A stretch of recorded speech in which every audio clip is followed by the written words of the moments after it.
Okay, so it looks like we're in process. Okay, great. So let me start this this slideshow here.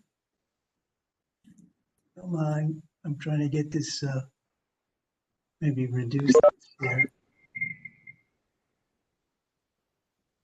I'm going to move, trying to get this presentation so I can. Got a lot of windows here in WebEx.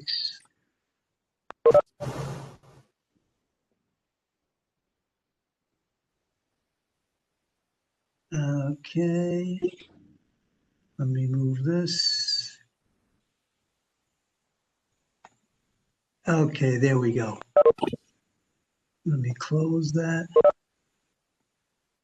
Okay, so welcome everyone to the fall orientation. The purpose of this orientation is threefold: to talk about some of the areas that are important in the course of your program of study that are not necessarily course related.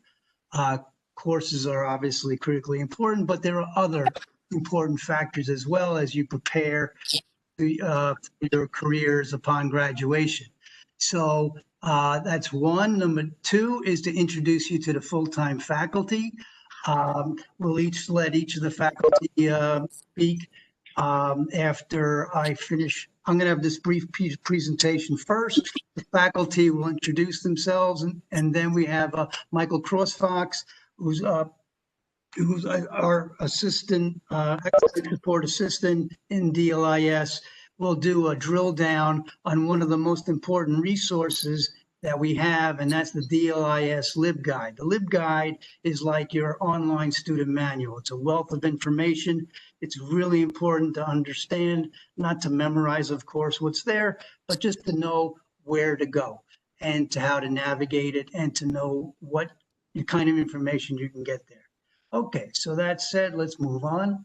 I have to start with I had this photo. This is my local park in Huntington, and I just had this laugh when I saw these tortoises clearly not social distancing. So I had to just bring this out and share this with you. I had a good laugh at this. Okay, so here we go. So first is well, actually, the outline. The first is planning for your career. That's my brief presentation here. Then we have, actually, I'm going to flip this, faculty introductions. And then lastly, we're going to drill down into the DLIS LibGuide. This presentation that I may be talking quickly, it is recorded. So you can watch this. This will be posted probably 2 or 3 days. It'll be posted on the LibGuide. And you can certainly look at it and pick up information that you wanted to see, see a second time. So again, it's certainly not necessary to be taking notes right now. Certainly, if you want to, that's fine. But understand that this presentation is recorded. Okay. Okay. First, the idea, the notion of planning your program. Okay, so you have your program. Let me just close this box here. Okay, so planning the program of study. You got 36 credits of coursework. We've discussed in our advisement meeting how that breaks out: core, management, and electives. You have in the first semester, you're pretty much taking core. And then the second important element here is your end of program assessment, your e-portfolio, and how does that fit in your plan? Okay, so the e-portfolio is you have an opportunity for you to upload artifacts in your courses that satisfy each of the 8 program goals of the Master of Science in Library and Information Science. And those program goals are solidly based on the ALA core competencies. So the e-portfolio is something you have availability to the platform. You'll have an account in like October, November of your very first semester. Does that mean you should be rushing to upload stuff? Well, what it does mean is practice. Every semester, there is a workshop. Attend the workshop. If you can't attend the workshop on the portfolio, watch the recording and get familiar with the platform. As you complete courses, upload artifacts into the portfolio, maybe take some notes. It is certainly not recommended to finish anything entirely, because you want to have the opportunity to reflect back across over your 2-year program of study. But what is important is to go get practice with the portfolio, with the platform, upload artifacts that you think are really relevant. And how do you know that they're relevant? Well, they typically are the main projects in the courses, and you know via the syllabus and via the curriculum map, you know what courses correspond to what goals. So there's no guesswork there. You have that information available to you. Michael Crossfox will show you in the DLIS LibGuide where that is on the registration page, the curriculum map, and every syllabus is required to have the program goals that course satisfies. Okay, so in addition to planning the program, and the planning goes through every semester, you're going to be advised by a member of the full-time faculty. The advisement period precedes registration, so there's an ongoing process in which you're speaking with the faculty, getting your questions answered, and making sure you're on the right track. Any questions you have on ePortfolio, certainly that would be a great time to bring it up. The other aspect that is on this slide is field experience. That is really important. Some of you are already working in jobs that are related, and that's fantastic. In addition, you have opportunities within the program. You have academic service learning, which is where community service is integrated into course objectives. You have that in the core course Organization of Information, LAS 203. You also have it in a number of electives in archival studies, and you also have it in a technical course called web design. More general or more broader in scope are internships. You certainly have the option to take an internship. The internship, you could take up to 6 credits of internships. And we post those opportunities, but again, we're online. Our students are quite broadly based throughout the country. So you're encouraged to network with your own local organizations, information organizations, museums, galleries, archives, and corporations for research opportunities, and to introduce yourself and to take it and to look for opportunities for internships. Excuse me, sorry about that phone call there. Okay, and then another point here that's very important is professional engagement. Getting involved in the local, state, and national organizations that relate to the profession, and networking, meeting folks that have similar interests as you have. Okay, so planning your program, just quickly through here, we've talked about this. You got the 4 core, you got the management, the 21 credits of electives, 36 is the total, the completion of the e-portfolio. The e-portfolio is actually submitted in your last term, but you're certainly encouraged to incrementally add to it and then and take notes on these artifacts, so that in your last term, you're writing your reflection with a lot of information to go on, reflecting back on your 2-year program of study, and it becomes a very doable task to complete. Okay, so the e-portfolio. How many artifacts is a frequent question we get. It's The main structure I mentioned is the 8 program goals, and typically 1 or 2 artifacts are sufficient. In most cases, one well-chosen artifact is sufficient. In some cases, students do submit 2, and that's fine, as long as it's, again, a well-written reflection that relates both artifacts to the goal and describes the learning experience from doing those artifacts. Okay, so it's important that we are talking about a reflection for each goal. So it's 8 program goals. There are 8 reflections that are in total. Okay, and then the ePortfolio workshop. Every semester, there's the ePortfolio workshop. So definitely, I would say in your first semester, I would say either attend it or view it. Again, it may not be at a time that you can attend, but it's recorded and posted on the LibGuide. So take a look and just get started in using the Digication platform, so you're familiar with the technology behind it, how to navigate, how to create menus, how to add, embed artifacts in it, along with the narrative. Okay. Oh, this is just an interesting side task here. If you did want to go back into this recording, just double check and see if you could find the 2-year course cycle, which is posted on the LibGuide. See if you can find the program goals. See if you can find the ePortfolio documentation. That's an easy one on the LibGuide. Find the internship documentation on the LibGuide. That's also an easy one.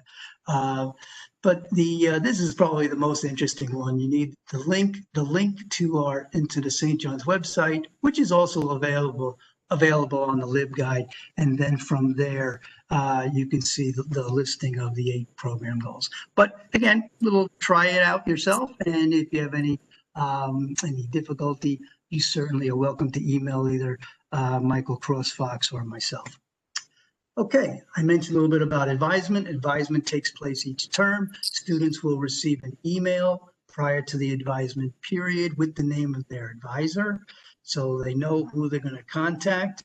You know who you're going to contact to set up that advisement meeting. There's also a weekly digest that you're going to receive. The weekly digest comes out every Wednesday. It has important announcements. It also has internship opportunities we hear about. It has job opportunities we hear about. It has event opportunities we hear about, and scholarship opportunities that are brought to our attention. So definitely review that digest for something of interest, and that comes out every week. So the next advisement will be in October for the spring. Okay, mentioned about field experience, just a little more about that field experience. I mentioned academic service learning. We have academic service learning is where the community service is integrated tightly into course objectives. And we have that within one of our core, and we also have it in the archival specialization. There's a lot of hands-on activity there. And then we also have it in a technical course called web design. Internships, other great, I mentioned internship opportunities.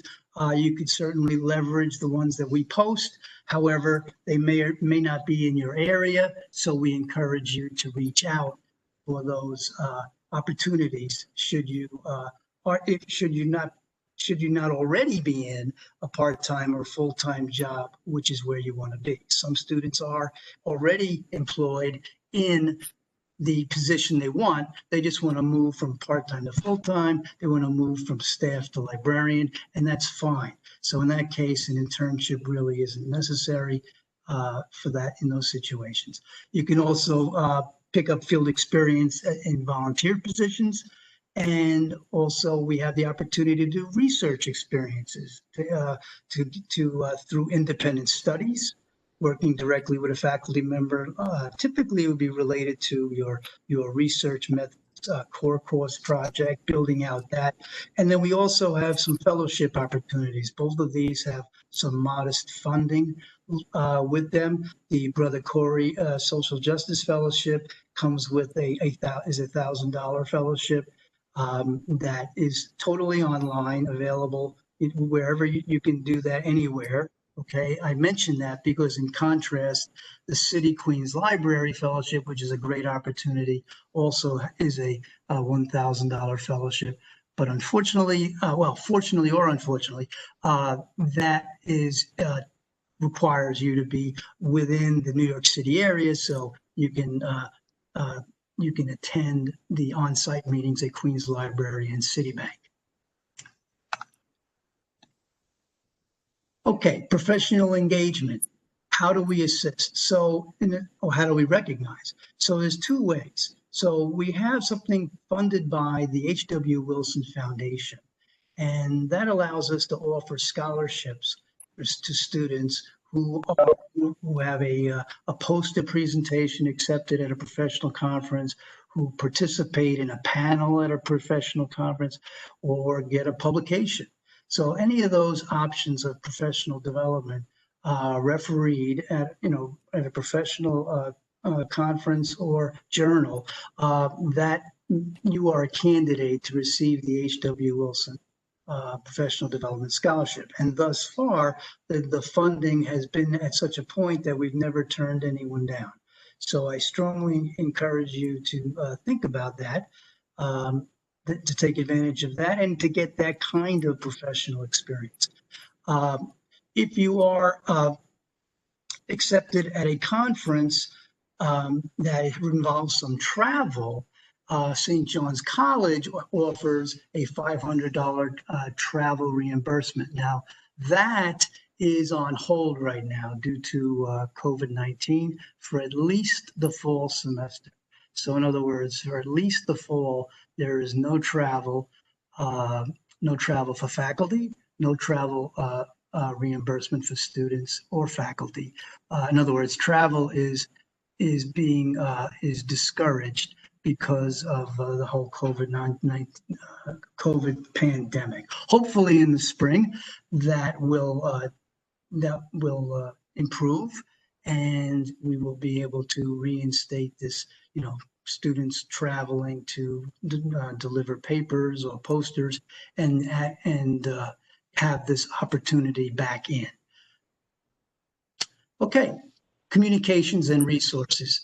Okay, that's critical in an online program. We have a weekly digest that goes out email on Wednesday. There are announcements I mentioned already, the scholarships, jobs we hear about, internships we hear about, everything, important events. Now, there'll be a link, a very brief little description, and the details will be on the blog. So the blog is kind of our repository of events, documents, information that is dynamic. It changes in time. It grows over time. Okay. In contrast, the LibGuide down here, the LibGuide is like our online manual. I mentioned that, and Michael Crossfox will be talking about that in more detail shortly.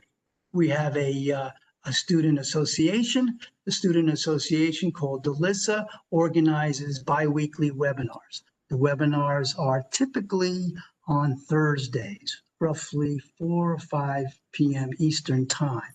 However, they are recorded as well. So if you're unable to attend the webinar, log into the webinar, you can certainly open the recording and view that at a later time.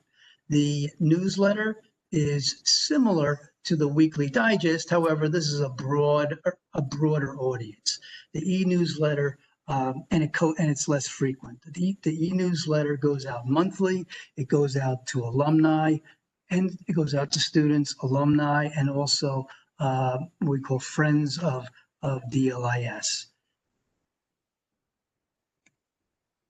And finally, I just leave you with these links. You can, again, you don't need to write these down. Just go into the recording and click on these links that go to some resources on American Library Association's website. One link is going to like the more librarianship type positions and careers, and the other link goes towards more non-traditional jobs that your degree qualifies you for. And lastly, there I am with my friendly tortoises at my local pond there, who are kind of oblivious to all else that's going on. And oops, let me back up here. Yes. So at this point, let us move to faculty introductions. I'm not sure. Let me let me open up the participants here, and I don't want to just go. Yeah. Okay. Go to the top here. I'm just going to go top down here. So I see Dr. Christine Angel. Dr. Angel, do you want to take over? Hi, sure. Thank you. Hi, I'm Christine Angel. I teach the introductory course LIS 203 here at St. John's, where academic service learning is a required part of the course. And I also teach the archival courses. I'm teaching archival representation this fall. I could have had some of you last summer for the introductory course. But archival representation will also have academic service learning as part of it, but it will be optional. And if you have any questions about any of this, please feel free to give me an email. Thank you. Okay, let's move to, I see Dr. Kevin Rue down here. Dr. Rue? Hold on.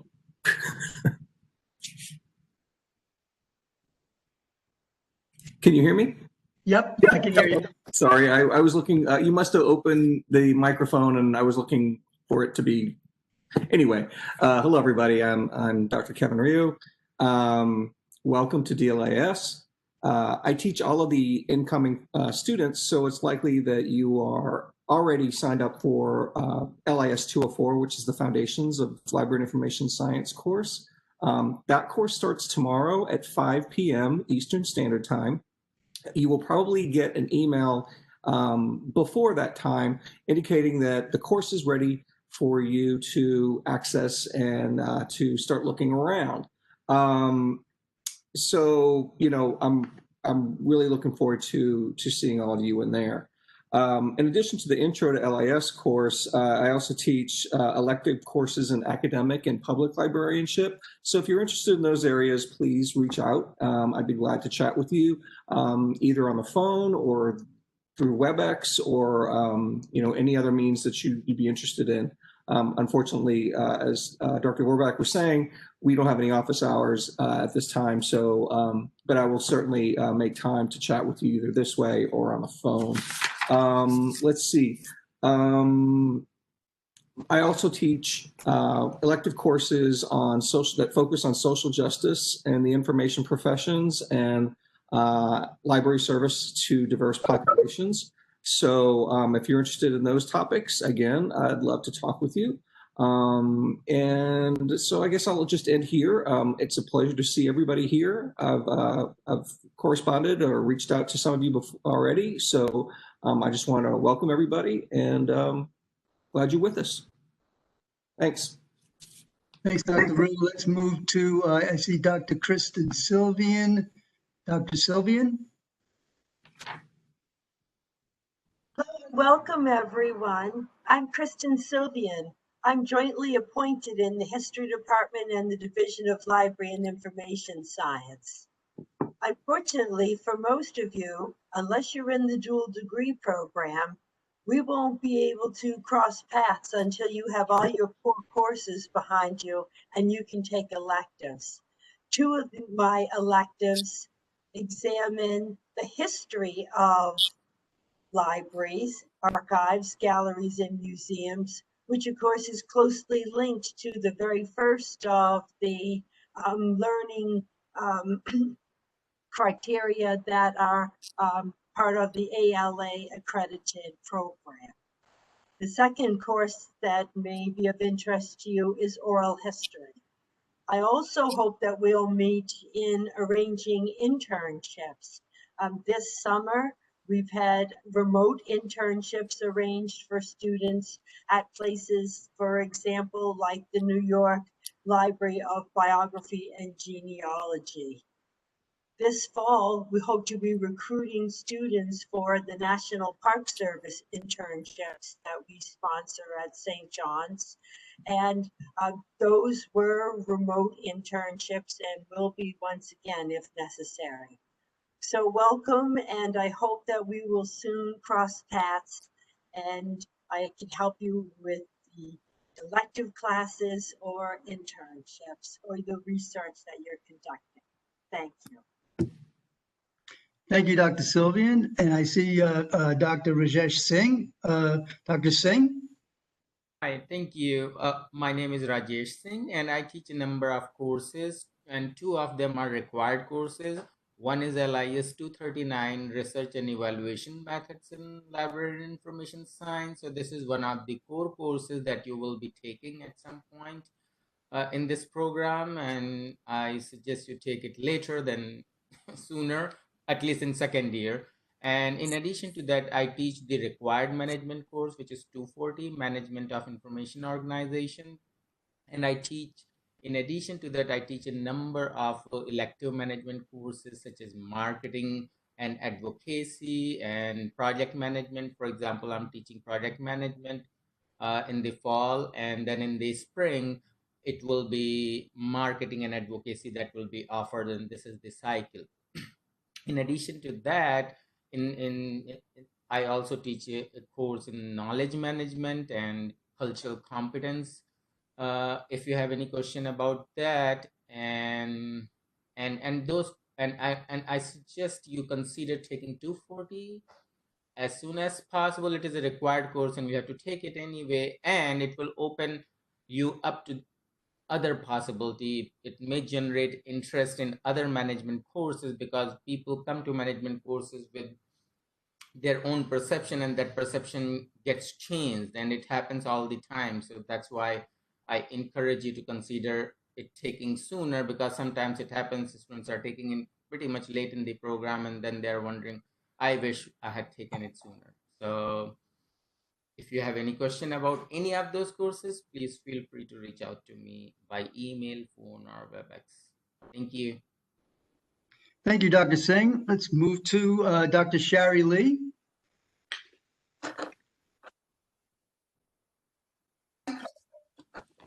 Did you unmute me now? I'm good? Okay. Yep. Hi, I hear everyone. you. Welcome. I have probably either emailed or spoken with some of you today, because if you are enrolled in LIS 205, some of you will see that the course is not showing in your Blackboard. One section of 205, for some reason, it's not going to be visible to you for a while. So don't panic. We're trying to fix the problem, but that's why you don't see your course. But you're still registered, and we will pick up whenever the course becomes available. So apologies for that. For those of you who are in 205 and did get my email, then your section is okay. So now I teach the foundations, the complement to the foundations course that Dr. Rue teaches. So 205 complements 204. So in 205, we will talk about the how you do what we do in Dr. Rue's class. It's why we do what we do. My advice to you coming in is, if you've never taken online courses before or been enrolled in an online program before, please read everything that's provided. It may seem tedious, but it really is helpful, because there is no other way for you to get the information, right? So even if it requires you watching a video or something, initially you have to read something that tells you need to watch it. So please read what's provided. And if you have questions, ask. There are no stupid questions, and you can't ask too many. You can reach me by email. You can text me or message me within the course. And you can reach me by phone. My cell phone number is 310-703-0700. 2561. Call or text. It's fine. Doesn't matter what time. If I don't pick up, leave me a message. If you can't leave a message because the voice is full, just send a text. I will respond as soon as I can. Okay? I do this because I understand that sometimes it feels like you are by yourself in an online program. At St. John's, at DLIS, you're not, right? We really do, and when I say we, I am speaking for all the faculty and staff. We do try to make ourselves as available as possible. So reach out. You're not alone, even though it may feel that way. I teach all the youth services courses. So if you're interested in working with children or teens or a combination, whatever, you will be taking a lot of courses with me. After 205, you probably will not take another course with me unless you are interested in youth services. I am, however, available for any questions or concerns you may have. Okay? That takes care of that for today. And please, for those of you who can't see the 205 yet, don't panic. We will get it fixed. It was really nice meeting you all. Thank you, Dr. Lee. I see one of our officers in DLIS. I wonder if I can ask him. Luke, are you there? Yes, I am. Luke, could you just say a few words about DLIS and the webinars to our new students? Sure. Well, my name is Luke Hinkey. I'm in the second year of the dual public history program and library and information science program. I'm also a graduate assistant in the Department of Library and Information Science. So I've been quite intertwined with the department since I started here at St. John's. The weekly webinars are quite helpful. They usually take people, we recruit people from different parts of library and information science to talk to the students. It gives you a better idea of the kinds of jobs that are available to students once they graduate, and they introduce topics that you might not automatically think of when you think of libraries and archives. For instance, one of the webinars that we had in the spring was focused around libraries and prisons. So that's not something that I automatically thought of, but I thought that was a particularly interesting webinar. So they're really helpful, and they are a good way to kind of intermingle with people, and they are helpful because they're webinars and you can record them and watch them later. So that's only one of the useful resources that the department offers. Thank you, Luke. At this point in our orientation, I'd like to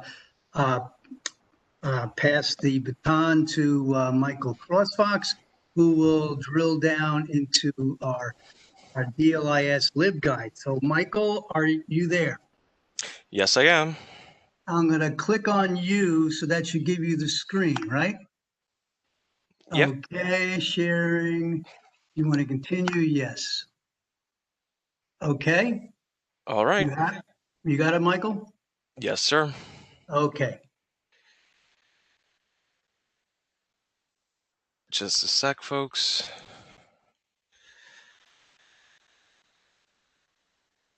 All right, can you see my title slide? Fall 2020. Excellent. All right, folks, as Dr. Vorbach mentioned, I'm Michael Crossfox. I'm your academic support assistant. I'm reaching out to you today from what I've come to call the Queens Satellite Campus, which is my living room. It's been a rough 6 months, but this program is completely online. So we were able to work remotely, and it kind of illustrated to us, I've had this question from a few of you new students over the summer. What will the profession look like in 2 years? What skills will we need when we enter the field upon graduation? And this webinar, this synchronous online meeting that we're having right now remotely with students spread across the country geographically, is an example of the tools and techniques that you're going to learn and master while you're in the program. So your cohort group will be perfectly suited for remote work realities in the field in 2 years, if that's still a possibility, which it looks like a lot of libraries have decided on a work share model, at least for this coming season, and librarians across the country and around the world will be working remotely, at least part-time, and on-site in their libraries and archives part-time also. So you're here at a great time. This is a digital native from inception online program for the last 5 years. So it's not like other programs where they've had to scramble to create a hybrid synchronous environment or get their materials online and start recording lectures. We've been asynchronous online for 5 whole years now. So we're old hat and welcome. You're in the right place at the right time. I just want to walk you through some of this, some of my tips and tricks for getting through this department. So we're right now at the start of week 1 of the fall semester. Take some time to review your syllabi. If you haven't already, order your books, get your course materials in order. Not every course in the catalog requires physical books. A lot of electronic resources will be made available to you in the courses. Create a course map for all of your courses. That is, orient yourself to the online environment. You're not going to break anything. Just click through as much as you can, see what the parameters are, see what your instructor's expectations are, and then, of course, manage your online presence. Bookmark and download or copy all course materials to a local drive if they're made available to you. But you definitely want to set up, for instance, Firefox. Mozilla Firefox is the browser that plays best with our Blackboard environment, and the university information systems and other student-facing portals that you have access to and that you'll be relying on for constant information. So start managing your bookmarks. You are pursuing a Master of Science in Library and Information Science. You're going to take probably about 6 or 9 credits in organizing. So start practicing and developing those tools now. Going forward, for the rest of the semester, I recommend that you compose all of your discussion board posts in a local word processor and then paste them or upload them into your Blackboard courses. You want to also save copies of all of your work, at least 2 or 3 copies to a cloud service or a local drive. Redundancy is great, but you don't want to be in a position where a year and a half from now, you can't find an assignment that you want to use in your e-portfolio. So you want to make sure that you have copies, everything is dated, time-stamped, it's all digital files, so just manage them correctly.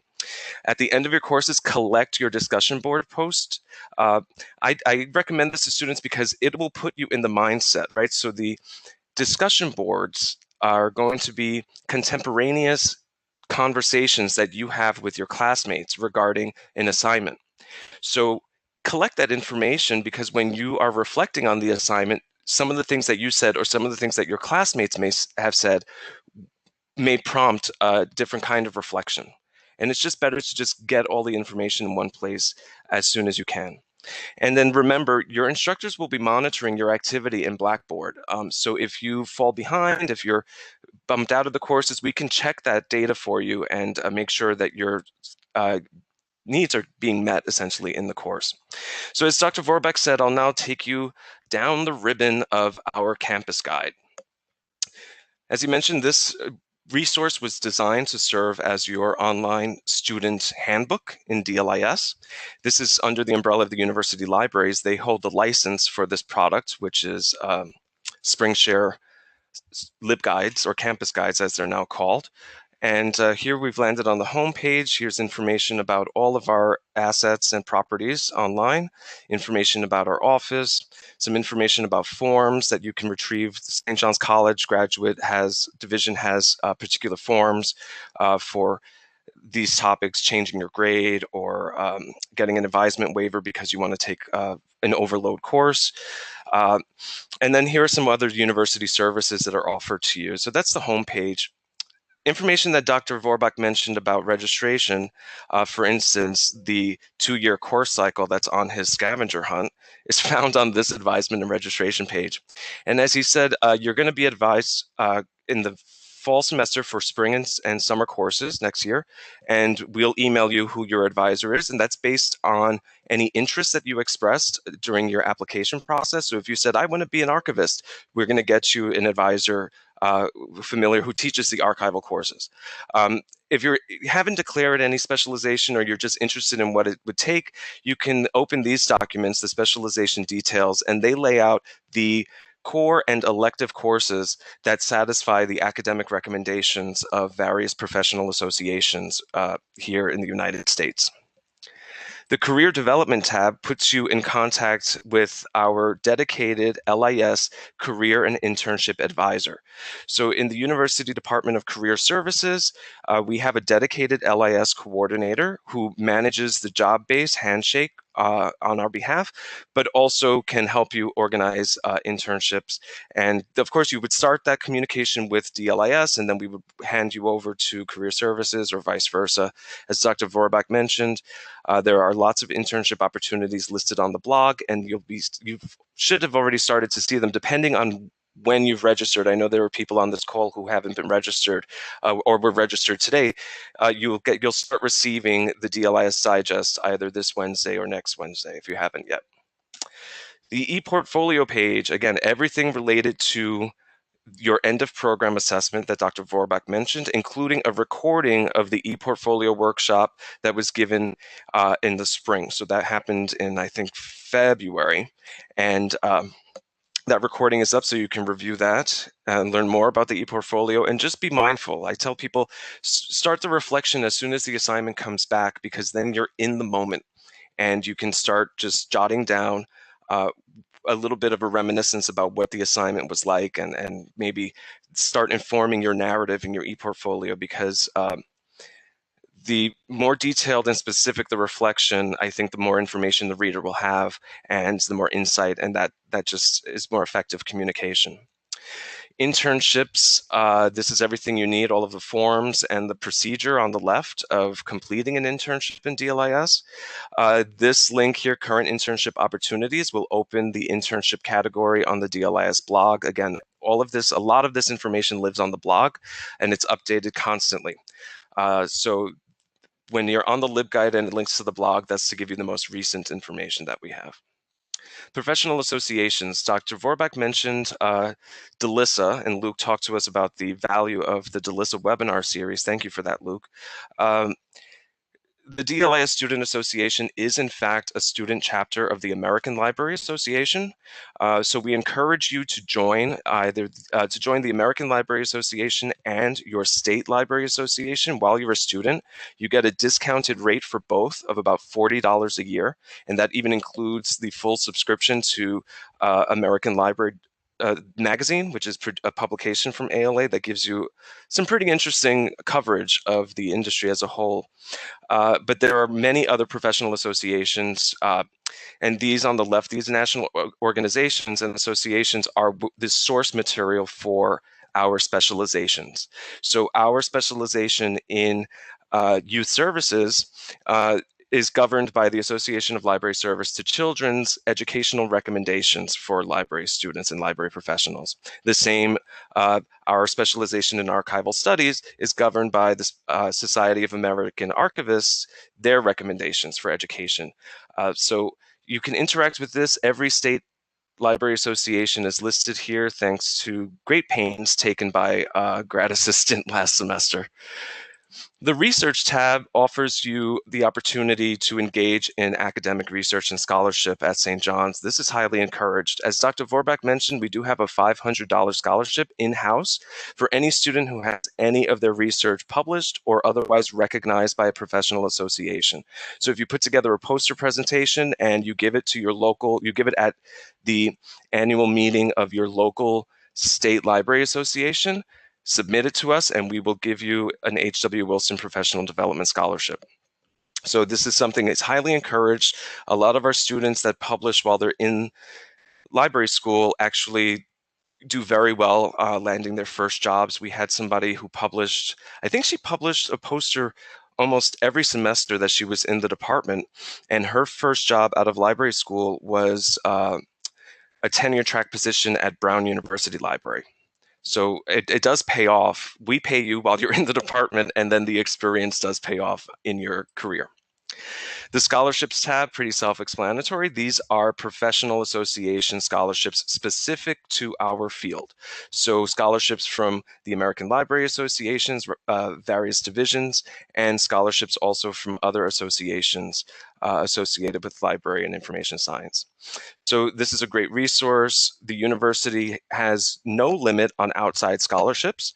For those of you who have internal scholarships in the graduate studies at St. John's College or the O'Connell Scholarship, there are limits. You cannot, as they say in financial services, double dip. But any number of outside scholarships would be valued by the university. So that's the scholarships tab. And then finally, here's the video archive. All of the synchronous meetings, except for the past couple during the pandemic, because we don't want to use up a lot of local storage, downloading and then uploading video files. So we've been providing links to the WebEx recording that you can stream. But this is essentially all of the media that we've created over the last 5 years, including past webinars, past orientations, and past lectures that we've had in the department. So this is a great way for you to familiarize yourself with the content. If you're interested in seeing some of the webinars, especially the one that Luke mentioned that would live here under the Spring 2020 webinars YouTube playlist. It was an alum who graduated in 2014 or 15, and he came back to talk to us about being a librarian in a correctional facility, a state-run correctional facility in Western New York. So it was a fascinating discussion with a lot of interesting information because, again, as Luke said, you wouldn't necessarily think of becoming a prison librarian, but you may, and that's something to be open to. New forms of librarianship are appearing on the horizon as we speak.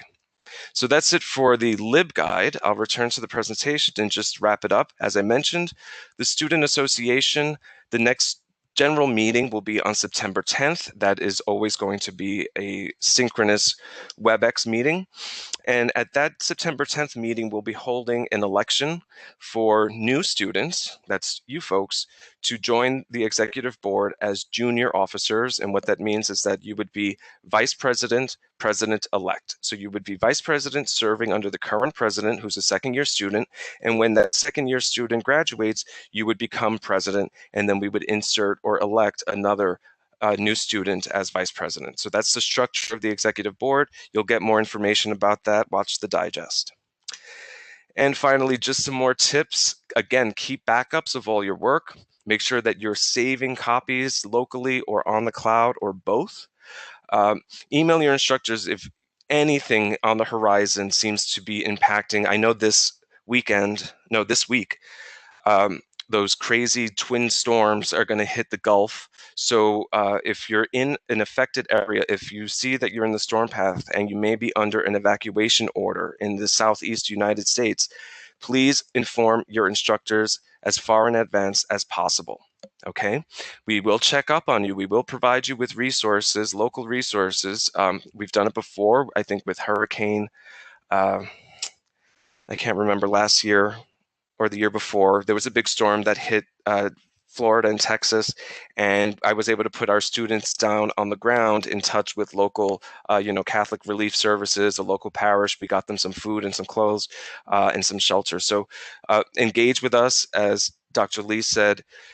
Being an online student, you're going to feel at some points isolated because you are removed from your classmates by time and space. So we in DLIS work very hard to make sure that you have a sense of community, and you'll be working in groups to complete your coursework. You'll have plenty of opportunity to engage with us synchronously. The webinars are a great way just to be in a safe, common space with your classmates for a little while each couple of weeks. So yeah, definitely pay attention and keep us abreast of what's happening in your life. Here's some housekeeping. Today, August 24, fall 2020 begins. It is going to be a rather fast-paced, truncated semester for the rest of the university, but as I said, for us, this is business as usual. The end of this week, August 29th, is the last day to make a change to your schedule without a transcript notation. Then September 7th, even though it is Labor Day, we are foregoing the holidays, including some religious holidays, Catholic holidays. So classes will be held on Labor Day. That's the university expectation. Of course, your instructors will notify you of the course schedule. Election Day, November 3rd, the university will be closed. So take a break from your studies, go out and vote.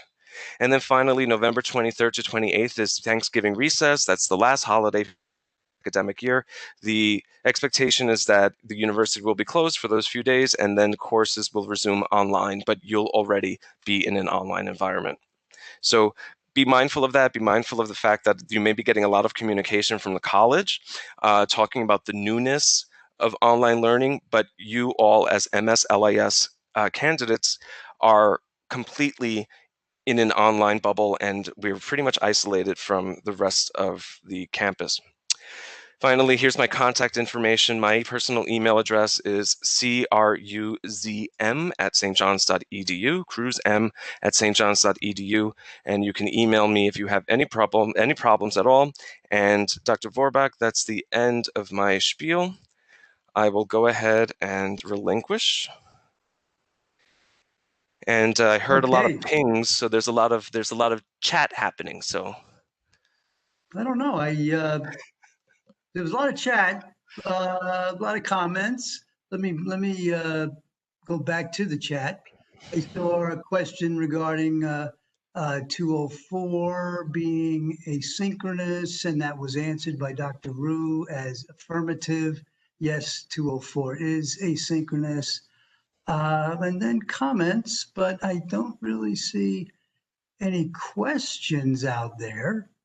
And that's fine. You could certainly email questions to us at a later time as they arise. So, folks, I think I'll just wrap this up. Again, thank you for attending our orientation.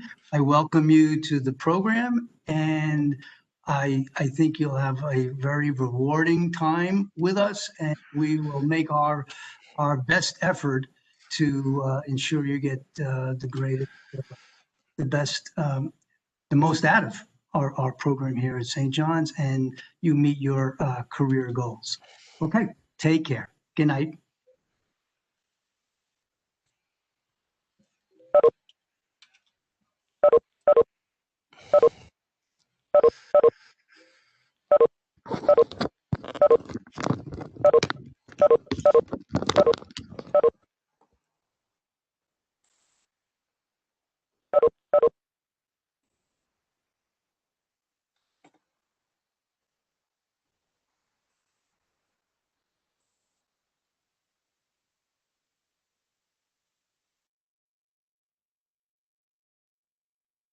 I did have one quick question.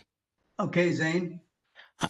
So I've been trying to access the email, and so, well, that's something I'm talking about with IT, but has there been any important information that I've missed in between then and now?